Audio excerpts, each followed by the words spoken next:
বিরতির পর স্বাগত। ত্রিপুরার প্রায় সমস্ত রেকর্ড ছাপিয়ে 2024-এর বন্যা ছিল বিভৎস, ভয়ঙ্কর। আর এই বন্যায় দিকে দিকে থেকে খবর উঠে আসছিল মাটি ধসের খবর, আবার কখনো দেখা গেছে যে বন্যার জলে ভেসে গেছে বহু প্রাণ। ঠিক একই দুঃখজনক ঘটনা উঠে এসেছিল এই বর্ষায় অশ্বিনী পাড়া এলাকায়। জানা গেছে গারধাঙের অশ্বিনী ত্রিপুরা পাড়া এলাকায় মাটি ধসে পড়ে দুই পরিবারের 7 জন প্রাণ হারায়। এই ঘটনায় পরবর্তী সময়ে সোমবার রাত্রি 8টায় গারধাং অশ্বিনী ত্রিপুরা পাড়ায় নিহতের পরিবারের সাথে দেখা করেন সাংসদ বিপ্লব কুমার দেব।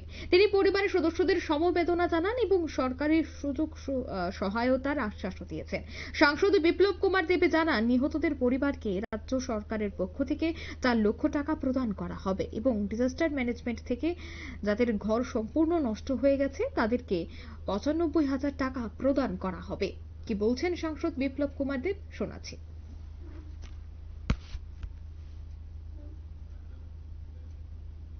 दुर्भाग्यपूर्ण है, आप सभी को मालूम है।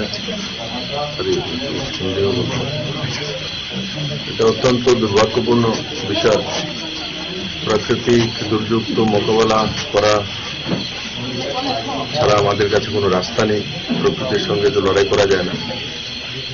কিন্তু অত্যন্ত কষ্টকর যে রিয়াং যে পরিবারগুলো, গরিব পরিবার, অনেক কষ্ট করে ছেলে মেয়েকে পড়াশোনা করেছে, বিএড করিয়েছে, অতিবৃষ্টির কারণে চারিদিকে ফ্লাড, আর এরা ঘুমন্ত অবস্থায় ছিল। সেই সময় পাহাড়ের ধস নেমে ঘরের পেছনের দিকে যে পাহাড় ছিল সেটা কমপ্লিটলি বাড়িতে ওনার ওয়ালে এসে ধাক্কা দেয়, সমস্ত ঘর নিয়ে চলে যায়। তো 7 জনের তৎক্ষণাৎই মাটির নিচে চাপা পড়ে মৃত্যু হয়ে যায়, ছোট্ট একটা শিশু সহ। আর বাকি 2 জন আমি এখন দেখলাম ইনজুরিজ হয়েছে, পায়ে হাতে পিঠে ব্যথা পেয়েছে। তাও আমাকে বললো তো 30 ফিট দূরে, মাটির এত স্পিড ছিল, 30 ফিট দূরে গিয়ে পড়েছিল, তো প্রাণে বেঁচে গেছে। তো ত্রিপুরা সরকার আদরণীয় মুখ্যমন্ত্রী মহোদয় 4 লাখ টাকা করে যারা তাদের মৃত্যু হয়েছে তাদের জন্য ঘোষণা করেছেন এবং তার একটা কিস্তি দেওয়া হয়েছে, এবং যারা উইন্ডেড হয়েছেন 2 লাখ টাকা করে দেওয়ার ব্যবস্থা করা হয়েছে ত্রিপুরা সরকারের তরফ থেকে। আর এখন আমাদের রিলিফ ক্যাম্পে ওরা রয়েছেন।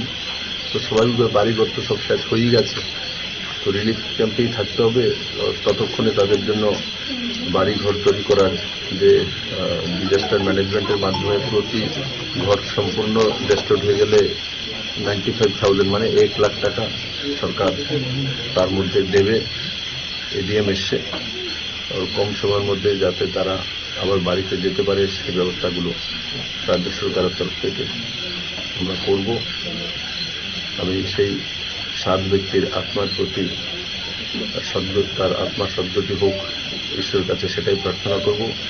স্বাভাবিকভাবে নজওয়ান ছেলে মেয়ে যখন কারোর কাছ থেকে চলে যায়, শুধু নজওয়ান না, ছোট্ট একটা শিশু আমি দেখেছি, তো অত্যন্ত দুঃখদ হয়। আর আমি আশা করি এই গ্রাম অঞ্চলের সমস্ত আমার ভাই বোনেরা যারাই রয়েছেন, জাতি জনজাতি, সবাই মিলেমিশে পরিবারটার সঙ্গে থেকে এই দুঃখের দিনে তাদের সাথী হয়ে তাদের মানসিক শক্তি যোগাবে এবং আগামী দিনে যাতে নিজেরা পথ চলতে পারে তার সহযোগিতা করবে, সরকার সঙ্গে রয়েছে। আপনারা শুনলেন সাংসদ বিপ্লব কুমার দেবের বক্তব্য। তিনি বলছেন, যাদের পরিবারে ক্ষয়ক্ষতি হয়েছে, যাদের বাড়িঘর এই বৃষ্টির জলে ভেসে গেছে, তাদেরকে সরকারের পক্ষ থেকে সমস্ত ধরনের সাহায্য করা হবে। রাজ্য সরকারের পক্ষ থেকে 4 লক্ষ টাকা প্রদান করা হবে এবং ডিজাস্টার ম্যানেজমেন্ট থেকে যাদের ঘর সম্পূর্ণ নষ্ট হয়ে গেছে তাদেরকে 95,000 টাকা প্রদান করা হবে। আজ গারধাং অশ্বিনী ত্রিপুরা পাড়ায় ধসে পড়ে নিহত পরিবারের সাথে দেখা করলেন সাংসদ বিপ্লব কুমার দেব। নিয়ে নিচে ছোট্ট একটি বিজ্ঞাপন বিরতি, সঙ্গে থাকুন।